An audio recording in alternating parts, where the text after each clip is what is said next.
We're calling this block corruption. The back half of it that we'll be talking about is a much more obvious. We've got the President of the United States involved in a just straight up pump and dump crypto scheme.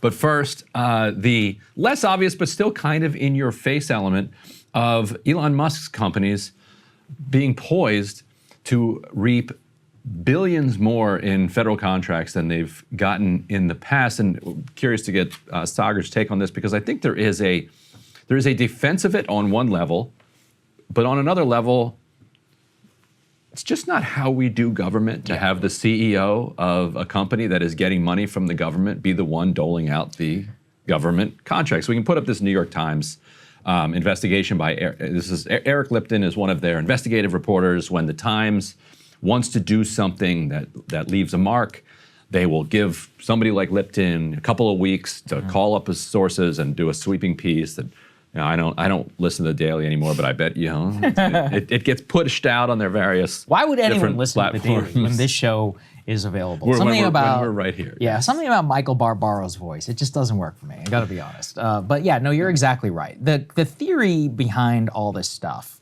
is, oh, it's more efficient. And you know, the funny thing is, if Elon wasn't in government, I'd be like, yeah, it's obviously more efficient. But the problem is that the appearance of corruption is just as dangerous as corruption itself. So like the details you're saying, the Commerce Department is now saying that Starlink will be eligible for the federal government's $42 billion rural broadband push. Now, it's pretty obvious that rural broadband by the government was an epic disaster. It literally didn't work. And actually, we had Derek on, and that's one of the main things he mentioned. It was like, this is a huge failure. Starlink seems like the logical option, but you know, it's one of those where it's like, well, it's like, should you really be the person there who's also got their hands in there? And then in terms of like what portion of federal funding, is it really a fair process, right? I mean, it reminds me of the Halliburton stuff during Bush. I would say that's probably a little bit more self-dealing, but I remember people being like, but Brown and Root are the best available option for this. It's like, yeah, but the vice president's still the guy who's running the war, so it's still pretty bad. Yeah. Right, and I think you and I probably both agree that Starlink is a better solution. Starlink's cool. Yeah, it works. Rural works broadband great. than rural broadband. Like, then just a complete mess. The government has failed to get that done. But then you're right. You're left with, all right, do we trust that Elon Musk is going to cut a fair deal with Elon Musk on behalf of the taxpayers or on behalf of Starlink? I mean, he is obligated by law to maximize profits for his different corporations. Like that's the system that we have in place. Like if you're not doing that, you are in violation of different fiduciary duties that you have to your shareholders. So is he required by law to rip off the American taxpayer? That's actually a great point, is that, yeah, if you're looking out for SpaceX's business interests, you want to secure as much money as possible. And legally, if you're looking out to. for the government's interests, you want to secure as least amount of money there are as criminals, possible. and there are criminal statutes on the books that relate directly to this. If you are a government employee and you are involved in government action that you know will increase your bottom line, that is a crime. It's a straight up crime. It's not often prosecuted because it's hard to usually prove. In these cases, it's like, whoa. Well, this is the thing about Elon that drives me crazy. Any normal employee of the government, and I know many, who have had to work in the government, you have to, at some points, even sell off like individual stocks before you come work there. Let's say that you are, working in the antitrust, you're a staffer, not even an appointee. You're just a staffer, you're making, let's say, $80,000 a year, and you bought some Google stock, blue chip stock, Fortune 500 company. You obviously have no inside information. You still have to sell it if you want to work, or you can't at least buy anymore, and you have to report everything that's there. And again, the idea that some 26-year-old working at the FTC is really going to have a massive implication on Google, not the case. I mean, even in the private sector, as I understand it, if you work at the banks or if you work in finance at all, you're not even allowed to trade, period. Like, I think you can only buy like ETFs and or mutual funds. You're not even allowed to do that. And that's in a private sector appearance of corruption because they don't want to deal with trials, etc. Now here we're talking about, again, Elon and the SpaceX competing specifically for a government contract. And something Eric actually pointed out, they have 4 current pending requests with the FAA. the Pentagon to build new rocket launch pads, and so basically the military building something for them. And in federal protected land. In federal protected land. The FAA has moved to now approve one of those deals, which had been pending. Now, maybe it shouldn't. It should always have been approved. If you ask me, it probably should have been approved. I think SpaceX and all this is a really cool company. I think they do a lot of cool work. But here, it's about the appearance. Second, they go the first of the awards that was approved this month is specifically after the head of the FCC was supported by Elon. Now, I know Brendan Carr. I don't think he's corrupt. I don't think that he's somebody who's been influenced by Elon. But the point is that it still has to raise the question, because this is one about radio frequency. And again, I know this is brain dead, but billions of dollars move on this stuff. I've been in this town long enough to see Qualcomm and them spend ungodly amounts of money trying to get the right 5G frequency approved for them by the FCC. So yes, it sounds stupid, and it may be one of those like, oh, maybe it's the right thing, but you really need to comprehend how much how many lobbying dollars are spent trying to influence this overall process. And it's just, look, even if it's a bad look is enough for me, at least. Especially if we're going to criticize, all these other people, Democrat, like Nancy Pelosi's husband day trading stocks. Yeah, I think it's grotesque, right? It's the same here. And Brendan Carr is a good example. He's, like you said, he's not personally like on the take, but he's very allied with Elon Musk. And so I think that's ideological. Like I said, I've known Brendan for a long time. He's genuinely has a strong core beliefs around how the FCC should function, around big tech, censorship, et cetera. This goes back probably a decade. But, it's really not about him. It's more about Elon and the supporting of him, and then the approval of said contracts. Again, it's probably the right decision, to be able to speed things up, cut red tape, et cetera. But it's really more about the corruption and the appearance on his side than anything else. And it's just funny to see this huge oligarchy taking shape, layered over a federal government that is, like, on a micro level, like pretty corruption free, in the sense that you try to take like a federal worker out to lunch. Oh, I see what you're saying. Yes. Like they won't go to like events where there might be free food. Yes. What is it? $25. Yeah, and it's like to have like all of that happening, which is, you travel somewhere, a lot of other places around the world, you're shelling out money to government officials and cops and everything. Like you want to get even in Washington D.C., like you want to get something approved, you grease this here and there, like. The corrosiveness of individual micro-level corruption is a thing. Are you, side question, are you an FCPA believer? Do you think that that's a good thing? I do, because, FCPA is... the Foreign Corrupt Practices Act. Yeah. So, and here is my argument for it. Like, the thing that breeds insurgency and extremism and violence in countries around the world is corruption. And people don't really understand that link. Afghanistan, for instance, it was the Taliban's willingness to root out the corruption of those drug lords.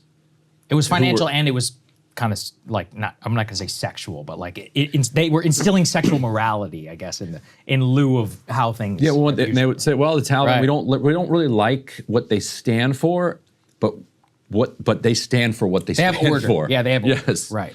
And that's all over the world.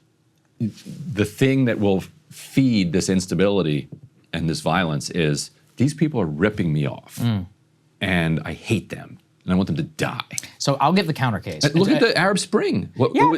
The Arab Spring, the first guy that immolated himself did it because he was pissed off at a fruit vendor inspector who was trying to shake him down for bribes and destroy his life. This was in Tunisia, correct? In Tunisia, yeah, that's right. I mean, I'll give the defense. So for people who don't know, Trump tried to suspend the FCPA, which basically prevents U.S. businesses from dealing with corrupt practices abroad. But by the way, one thing, Rubio just sanctioned the former president of Argentina, Christina Kirchner, for corruption.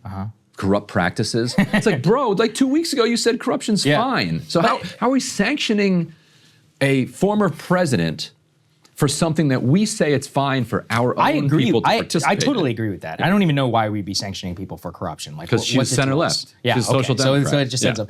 But I mean, how are you supposed to do business, right? Like, how are you supposed to do business in many of these foreign countries? Like India, famously, one of the places where you really have to grease the wheel. If we want our companies to be able to do business, like, aren't they at a strategic disadvantage? What, the Chinese people aren't paying people off? I mean, if we want to engage in, let's say, East Asia. Look, no offense, East Asia, but been around long enough to read exactly about the fusion of the Samsung and Panasonic and all this. You can call it corruption or you can call it legalized corruption, but it's something, right? Well, so how are we supposed to do business, let's say, in a country where you have to give gifts and that's literally part of their business culture? Well, you send McKinsey consultants and you tell them how to. So you just cut it out. Yeah. But that's what I mean. We're doing it anyway. So you might as well just make it, instead of adding a bunch of legal red tape, it's like, we can't be corrupt here, but if other places are corrupt, like, what are you supposed to do? I mean, and it's not like they don't find a way. We're thoroughly corrupt too. It's just that we've legalized it and we call it lobbying and we call it, campaign spending. Right, exactly. So are we just being a little hypocritical there? Yeah, we definitely we're better are. than you? Yeah, we definitely Okay, good. I'm glad you agree with me. All right, let's get to the Trump truth thing. This is also important. Let's put this up there on the screen from Donald Trump. I love Trump, so cool. The greatest of them all. Trump being Trump Coin. Trump Coin, of course, launched. Famous, lots of questions. CoffeeZilla has pointed out about pump and dump schemes and others. You can actually see at the pump and dump that happened. Let's put that on the screen. Immediately after he tweeted or truthed or whatever about it, the coin shot up to $12.25, immediately lost overall dollar value. But I mean, part of the issue here with the transparency is, you don't know who owns this thing. You have no idea who are some of the people who had it, who some of the wallet holders are. There's so much anonymity behind it. And just to have, the Trump, and the thing is, the Trump family has made it clear that not only do they have no problem with this, it's part of their business strategy. Like Don Jr. and others are literally partnered with, what's that called? World Liberty Financial, I think it is. It's the crypto organization behind that. Also involves Steve Witkoff's son, by the way, which is hilarious. It's all a family business. So my point is that you can clearly see, I think that the more you see this type of stuff, and especially become people aware of it, you even have like Dave Portnoy and people like that who are calling it out. They're like, yeah, this is too much. There's just something about this which rubs people the wrong way. And that's where, with the Starlink thing, I come back to, the defense will be, but it's the right company. And it's like, yeah, maybe it is. But that's not the point. The point is it's about the appearance itself. And I do think that's starting to become very politically potent around the country. And it becomes more potent if things are going poorly in the country. Oh, absolutely. Like if, as you and I remember, that Halliburton was a household name in 06. Everybody knew about Halliburton and Dick Cheney and what was the pharmaceutical company that Rumsfeld, it was like Gilead Pharmaceutical. Oh yeah, Gilead. Yeah. I'm serious, like guys, 20 years ago, people who were the Breaking Points viewer of 20 years ago was aware of all of this stuff. And especially around Iraq war, no bid contracts and all of that in the federal government. There was a real feeling that not only that this war is, killing America's troops, sons and daughters, for something that we didn't necessarily want or sign up for, but it was also a pretext for bilking the American taxpayer. It was a very politically powerful message. And when the war's going okay, then the people were fine. People are like, Halliburton, they're doing a good job. Right. The second that it turns, then you have a plausible and legitimate scapegoat to be like, you corrupt bastards can't even wage the war right. So the parallel would be Trump's handling of the economy. So if he can get prices down, keep unemployment low, get mortgage interest rates down, and have people feeling good about the economy, they're gonna be like, all right, have your fun with your Trump coin. Yeah. And all of this this weird thing where you've got like a 3-time CEO as your like special advisor with the kid on his shoulder. Like that's fine because I'm doing well. Yeah. If you start seeing job loss month over month, unemployment going up, and you get stagflation with prices still going up, then people are gonna be like, get this, enough of this. Stop. You don't get to rip us off while we're suffering. You can rip us off if we're doing well. That's like right. If we're all in this together. If we're all making money, then it's fine. Then that's fine. That's the best deal. Right? Yeah. It's like win-win-win, in the words of Michael Scott. All right. Look, it's we got to watch it, and I do think that this will eventually become, it's not just politics, because I've also been thinking about Elon. If you are, and this is going to be, oh my God, can you imagine if the Democrats win the House of Representatives in 2026? The number of hearings for Elon and for SpaceX, it's going to be unbelievable. The amount of subpoenas, the amount of government scrutiny, look, Elon and them accuse the Biden administration of lashing out at them. Good luck if a Democrat ever wins the White House again. If you're Tesla, SpaceX, and all that, as we all know, it's very influenced by government contracts, Yeah. It's one of those where, and then not to mention the whole brand hit that you were taking. This is like literally an existential risk. And everyone was applauding him saying, oh, he took an existential risk. It's like, yeah, it'll work out for 4 years, but like, that's not really how the American government works. So good luck. Yes, he's acting like he feels like there will never be an opposition takeover. Ever. I think we are 18 months away, when the Democrats, if the Democrats take, especially in the House, because they have subpoena power. I mean, the amount of legal red tape, we're talking about hundreds of millions of dollars just in legal fees. Compliance, Oversight Committee, House Transportation Committee, specific riders in every bill that exempts Elon Musk's companies from participating in federal contract. I mean, you could see some serious ramifications for Elon himself. And remember, what is it? Bannon went to jail for contempt. Like, it's not a joke. Like, they'll refer it to the DOJ under Trump and they won't do anything, but Trump may not be around forever. Like, you could easily see in 2 years from now or 4 years from now, when Trump is out of the White House and whoever the Democrat is, let's say even a normie Democrat, I don't know, like Ruben Gallego. Yeah, Ruben Gallego, John Ossoff, any of these folks. Of course they're gonna do it. This is gonna be a core ask of the base. In the same way, like pardon J6ers and all that stuff for Trump voters, this is going to be, I think, a core demand of a lot of the liberal base going forward. So yeah, I don't know. Yeah. And then the more self-dealing you are, and the more government contracts you are, the more attack vectors that the future has for you. You actually want to,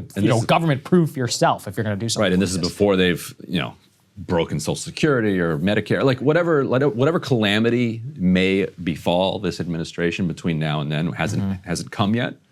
Maybe there won't be one, and all the checks will go out. Yes.